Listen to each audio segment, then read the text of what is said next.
Hello, welcome to my YouTube channel. तो आज हम इस सेशन में सीड का जो जर्मिनेशन पार्ट को पढ़ेंगे। तो प्रीवियस जो सेशन था हमने उसमें ये जाना था कि क्या क्या कंडीशंस चाहिए होता है जर्मिनेशन को इनहिबिट करने के लिए। और जैसे कि वो वाटर था, टेम्परेचर था, ऑक्सीजन था, और हमने जर्मिनेशन के कुछ रिलेटेबल फैक्ट को भी जाने थे। तो आज हम इस सेशन में ये जानेंगे कि क्या होता है जर्मिनेशन का जो एक्सपेरिमेंट वगैरह, जैसे कि वाटर चाहिए तो कैसे पता चलेगा, उसका कुछ मैं एग्जाम्पल के साथ आपको इस सेशन में समझाऊंगी। तो चलिए शुरू करते हैं आज का ये सेशन।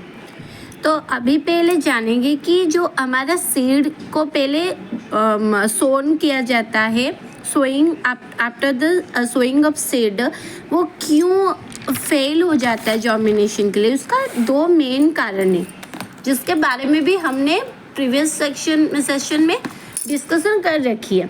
बस मैं आपको वो रिकल कर दे रही हूँ। जैसे कि अगर उसको प्रॉपर ऑक्सीजन सप्लाई नहीं होता है, ठीक है, और दूसरा क्या हो जाता है, insufficient pushing force in the embryonic part.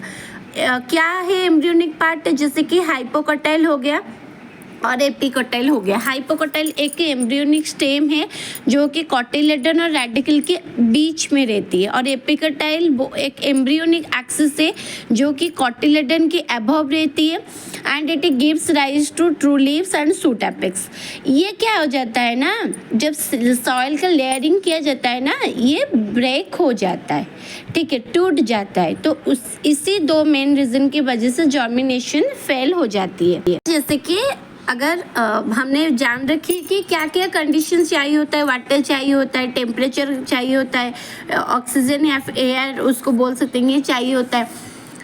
तो अभी मैं कुछ एग्जांपल्स दूंगी, आप समझने की कोशिश करें। जैसे कि हमने कुछ मूंग दाल को भिजा के रखे हैं, पानी में सो करके रखे, तो अगले दिन क्या होता है ना, उसमें आप एक कटोरी में, एक ग्लास में वो भी जो वेट सीड्स रखिए और एक कपड़े के ढाल के रखिए, और दूसरे एक ग्लास में सिर्फ ड्राई सीड्स को रख दीजिए।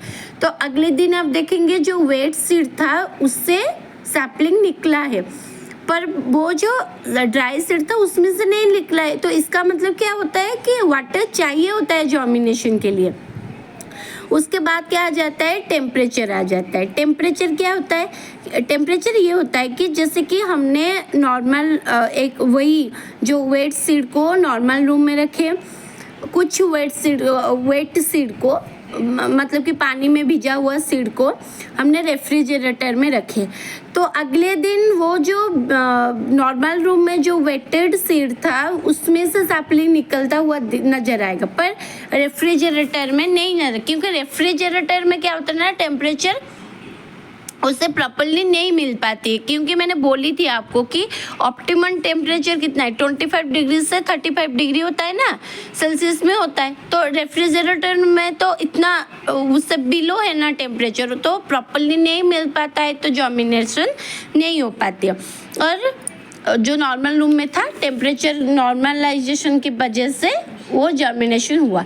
वैसे ही अगर हम ऑक्सीजन को देखें, वही सोक्ड ग्राम सीड को अगर ले, उसमें थोड़ा अल्कालाइन पायरोगैटिक एसिड को डालें, और दूसरे में ये सारी चीज़ों को ना डालें, बट वो सोक्ड हुआ ग्राम सीड को ले, ठीक है, तो जिसमें हमने वो अल्कालाइन को डाले हैं उसमें से क्या होगा ना, अच्छे से ये ऑब्जर्व करेगा ऑक्सीजन और जर्मिनेट होगा, दूसरी में नहीं होगा।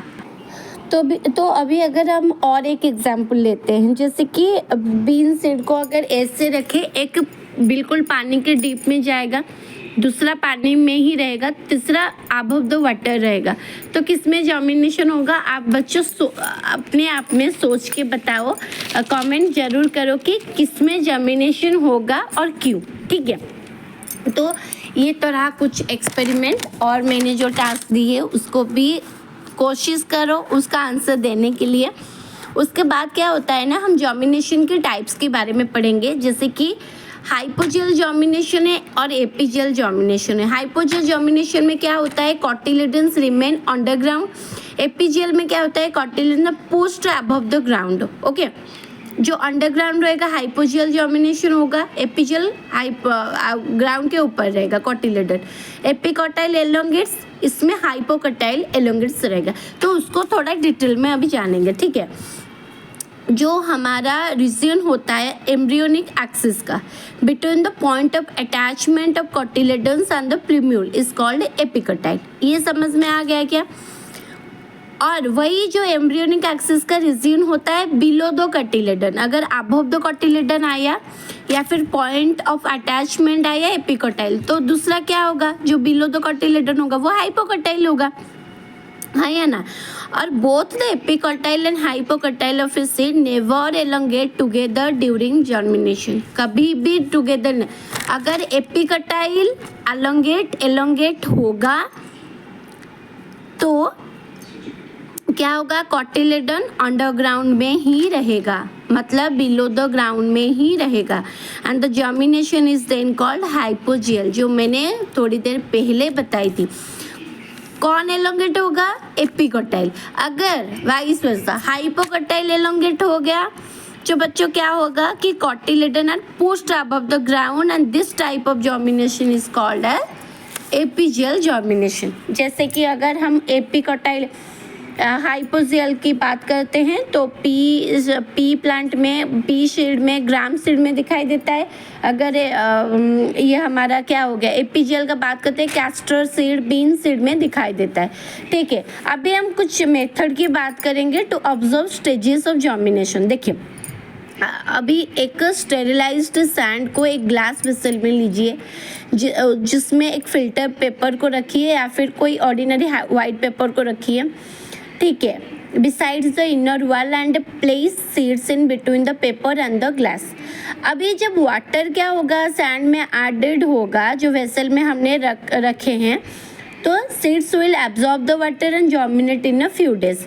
तो ये कुछ था कि जैसे एक स्टेजेस था जर्मिनेशन का, ठीक है। तो आज के लिए तो हमने इतना ही सेशन में, तो अगले सेशन में हम जर्मिनेशंस के बारे में और भी ज़्यादा जानकारी। तब तक लाइक एंड सब्सक्राइब जरूर कीजिए।